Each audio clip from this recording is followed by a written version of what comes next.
"You think that nothing happened in our young days," said the very old lady, "and that we lived stupid, humdrum lives without interest or adventure, whereas I can tell you—" We hastened to assure her that we thought nothing of the kind, and were longing to hear her story, and presently, after a little coaxing, she began her annual Christmas recital.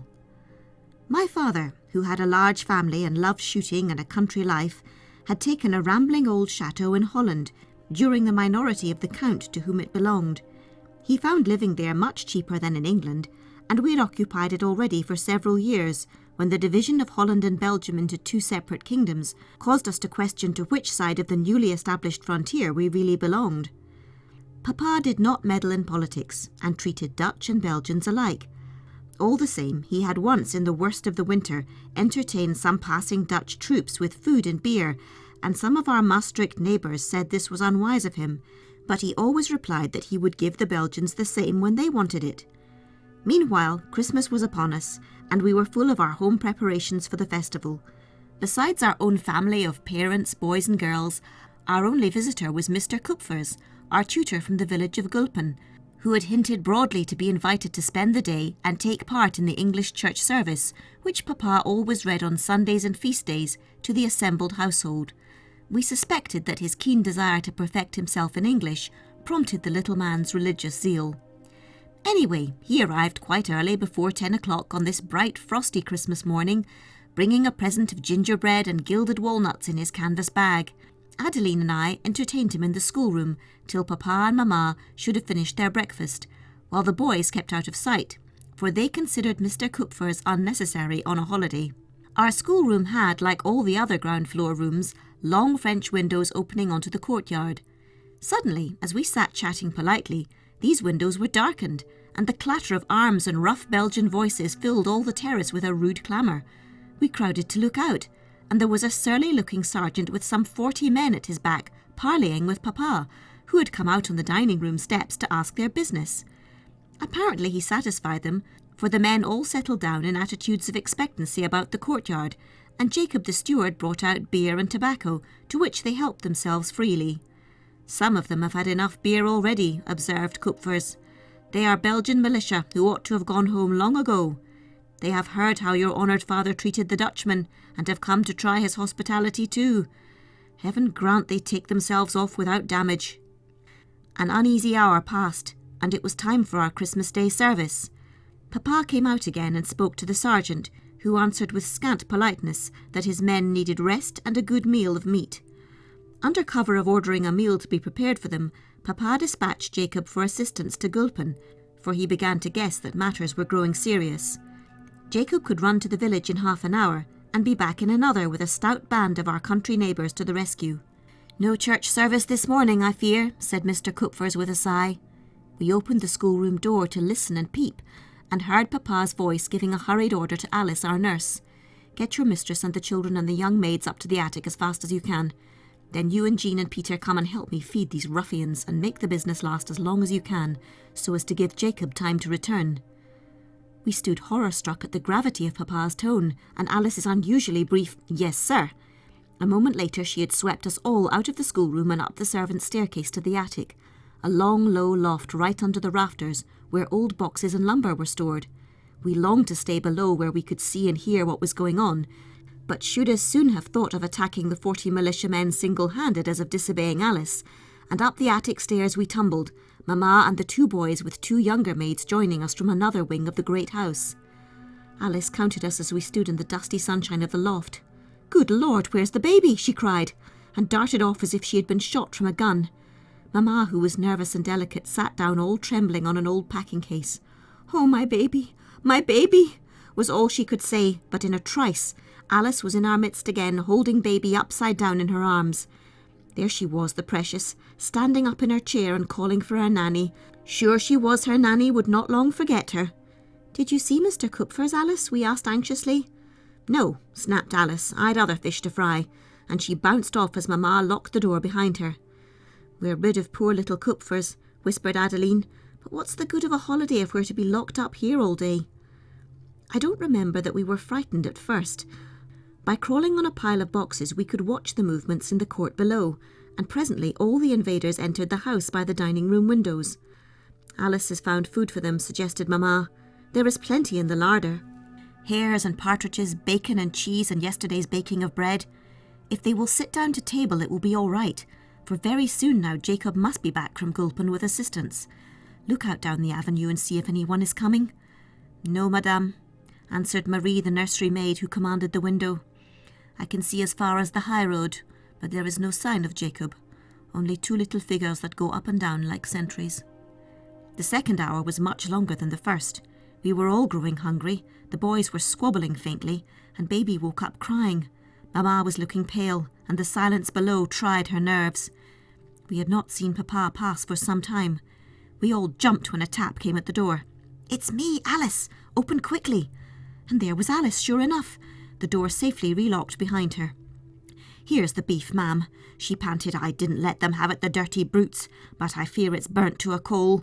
I've been serving those scoundrels with the best, and I just whipped the sirloin into the oven till I could slip away with it, and some milk for my precious. Here, Marie, see if you can cut up the beef. Master Jack's sure to have a knife in his pocket." This was to be our Christmas dinner. "Where's your master?" Mamma asked. "Trying to keep order among them ruffians as are drinking his best wine and smoking his fine cigars. They are all best part drunk now, and some are asleep on the sofas," said Alice. "But Jacob should be back by now." "Yes, ma'am, dear, so he ought." But Alice spoke so dubiously that Adeline and I cried out together. "Do you think he has been stopped? There are sentries at the gate. Marie saw them." "Master can't be sure, so now he has sent Peter to Maastricht on the mare for the soldiers to come. He went by the wood to avoid being seen, and if he got safe away he ought to have done half the 10 miles by this time." "Oh, Alice," interrupted Mamma, "do you mean that your master is the only man left among that dreadful crew?" "Don't you be afraid, I'm going back to him," said Alice valiantly. "Young ladies and gentlemen, if you've finished your meat, wipe your fingers and say your grace, for it's no Christmas pudding you'll get today, I'm afraid." We hated to see Alice go, for she was our one link with the excitement below. "What do you think has become of poor little Kupfers?" whispered Adeline. "If he tried to run away, perhaps they've hamstrung him like the ancients used to do. I wish I'd learnt my Latin better." "Don't be silly," I said, for I was afraid she was going to have one of her sentimental crying fits. "Nobody hamstrings nowadays, and if they hurt little Kupfers they'd all be hung, because he's a government official and a non-combatant, you know." "And if they shot Papa?" Jack asked. "If they hurt a hair of his head, all England would come to chop Belgium and Holland to mincemeat," said I, choosing a Christmas simile, for Papa has been a British Dragoon captain. And now a very dismal time set in. Our first excitement was over, and the grey dusk of the December afternoon began to settle down. The boys were snappish and fidgety, and one of the maids whined and sniffed in an irritating fashion. Mamma spoke bravely of there being no danger, but her voice faltered, and she wondered Papa had not been upstairs to reassure us. We little guessed how serious things had become downstairs. Suddenly the gloom below was lighted up, and from the window I saw a drunken figure stagger across the courtyard, carrying the 2 Dresden china lamps from the drawing-room, their wicks flaming half a yard high. As he set them down on the wall, the globes shattered to 1,000 pieces, but by their glare I could see that the work of devastation was in full swing. Men were dragging out the furniture and ornaments of the chateau and piling it as for a bonfire. I watched to see if Papa would appear. Surely he and Alice must have been struck down before they would have permitted such wholesale destruction of the Count's property committed to their care. Darker grew the night, but the Dresden lamps flared like 2 beacons, and the crowd of black forms was thick around them. "Fire the house!" came up in a howl of fury, and immediately a shaft of flame burst out of the centre pile of household stuffs. "What is that?" cried Mamma, startling from a half-doze. "Are they going to burn us like rats?" And she flew to the door and tried to unlock it with shaking fingers. But even at that moment, apart from the din below, my ears caught the sound of advancing cavalry. "Well done, Peter!" I shouted, leaping up and down in my excitement. "We're saved! We're saved! Here are the troops from Maastricht!" I could not see much more, for in the wild scrimmage that followed, the lamps on the wall were knocked over. The rioters were all mad with drink, and the regulars easily mastered them. Alice came rushing upstairs to fetch us down to the nursery, beyond which none of us, not even Mamma, were allowed to go. I guessed from Alice's voice and manner that not the wounded alone lay below. She brought wine and bread to feed us and stirred up the great stove. As we crouched round it we heard Papa's voice in the corridor, and Mamma dashed out to meet him. It was many, many years afterwards that she told me she had believed him dead all that dreadful afternoon. "Don't tell it at home," said Papa, "that a captain of dragoons and his maidservant hid together in the straw of the stable. But though Alice is as good as 5 ordinary men, that only made us 6 against 40. 2 of the rascals came and dug at us with pitchforks, but their hands were not over steady, and the Count's good claret had sapped their determination. Now, children, to bed, to bed. This long Christmas day has come to an end for you at least. But don't forget when you say your prayers to thank God for keeping us all safe in a time of great danger." Next morning a carriage came to take us away to Maastricht. I shall never forget the scene in the courtyard as we started. Burnt and broken furniture littered the terrace, and the stones were stained with dark marks, while under the wall lay a row of stiff, straight forms under a couple of horse blankets.